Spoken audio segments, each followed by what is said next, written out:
Hai, aku Rara sebagai pembantu umum. Hai, nama aku Silvi, aku sebagai sekretaris dan bendahara. Hai, nama aku Pusra dan aku sebagai Perkap Humjin Trans. Hai, aku Rida, aku sebagai Humjin Perkap dan Transportasi. Halo, aku Ismi, aku sebagai Humjin Perkap dan Transportasi. Semuanya di aku. Dan saya Devi Ultima Rahmadani yang biasanya ada di balik layar, yaitu bagian publikasi, dekorasi, dan dokumentasi. Kami dari kelompok 138 KKN UNER ke-62. Kami melaksanakan KKN di RW 5 dan RW 14, Kelurahan Pandanwangi, Kecamatan Blimbing, Kota Malang.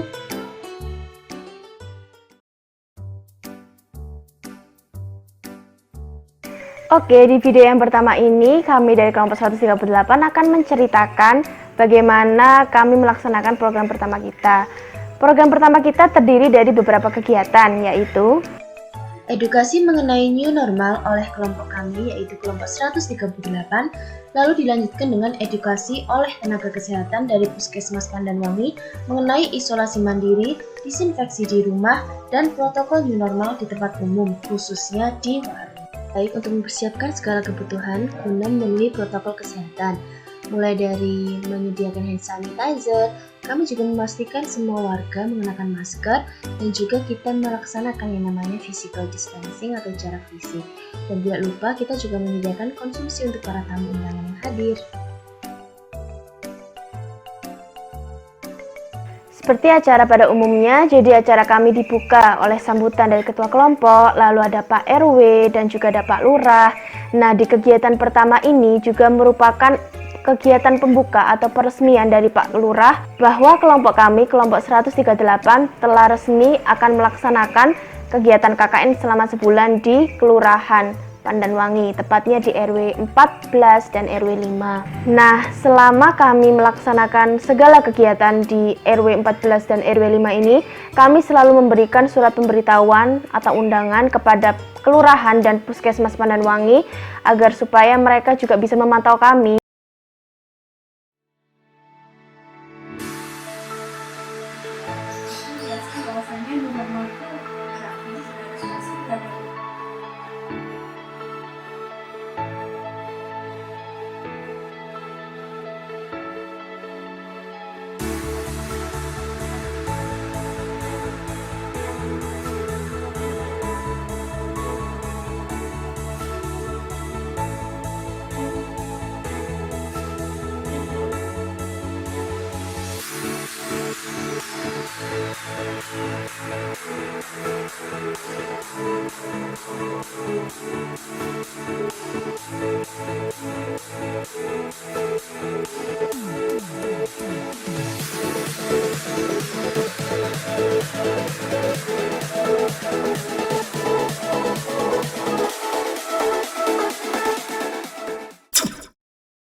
Pandemi COVID-19 saat dipungkiri menimbulkan dampak bagi kehidupan manusia, banyak dari segi kesehatan maupun ekonomi. Bahkan, pandemi COVID-19 juga berdampak pada rutinitas sehari-hari manusia, yang biasanya menjalankan aktivitas seperti bekerja, sekolah, berolahraga, dan lainnya. Kini dipaksa untuk berdiam diri di rumah. Oleh karenanya, istilah new normal hadir sebagai kehidupan baru dari adanya pandemi COVID-19. Idealnya konsep the new normal baru dapat dilakukan saat kurva infeksi sudah melandai dan menandakan jumlah kasus COVID-19 baru sudah berkurang setiap harinya. Di Indonesia kurva ini sama sekali belum landai, bahkan masih terus melonjak dan bisa jadi belum mencapai puncaknya. Karena itu dengan adanya pembukaan kembali fasilitas publik, masyarakat Indonesia perlu lebih waspada lagi. Terus, langkah apa saja yang perlu dilakukan dalam fase the new normal?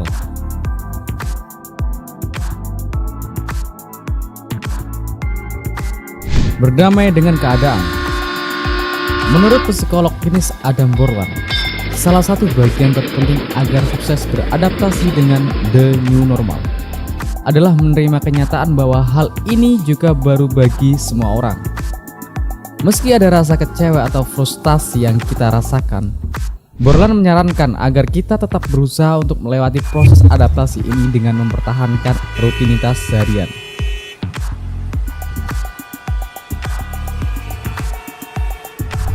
Jaga komunikasi face to face dengan orang lain.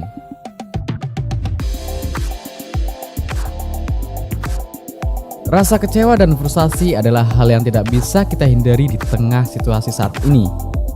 Oleh karena itu, Borlan menyarankan agar kita tetap terhubung dengan orang lain. Untuk mengatasinya, cobalah untuk mengomunikasikan apa yang kita rasakan kepada teman atau keluarga. Cara ini akan membantu kita agar tidak lagi merasa sendiri. Namun melalui dengan telepon seluler atau menggunakan alat komunikasi digital.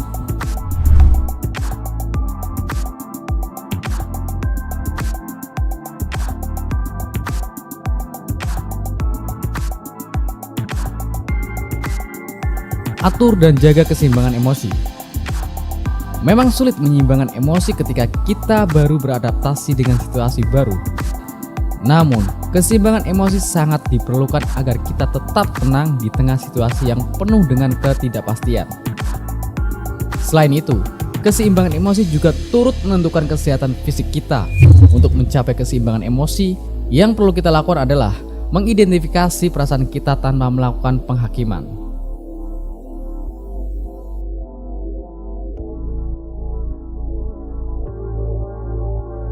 Fokus pada masa kini. Menurut Borlan, situasi pandemi membuat kita selalu membayangkan hal buruk akan masa depan dan menyesali apa yang seharusnya kita lakukan di masa lalu. Menurutnya, hal tersebut hanya akan membuat kita sulit beradaptasi dengan keadaan dan tidak bisa fokus pada hal-hal yang harus kita kerjakan di masa kini. Nah, itulah bagaimana cara hidup di The New Normal.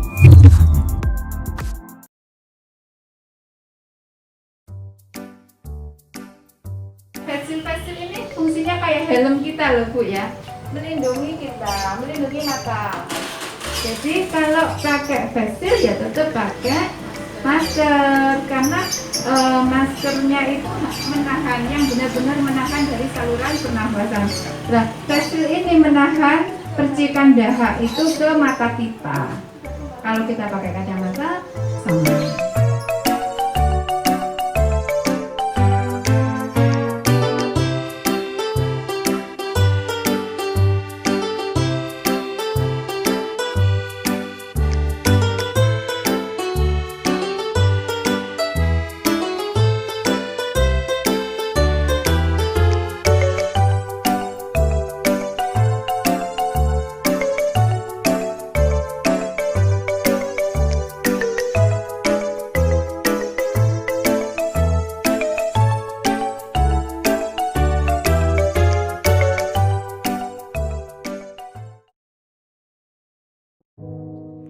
Cukup sekian video laporan kelompok 138 mengenai program pertama kami. Semoga bisa mencangkup keseluruhan perjalanan kelompok kami di program pertama ini. Dan ya, mohon maaf jika masih ada kurangnya, tapi kami telah melakukan yang terbaik agar program pertama kami ini bisa berjalan dengan lancar dan sesuai dengan protokol kesehatan. Terima kasih semuanya. Wassalamualaikum warahmatullahi wabarakatuh.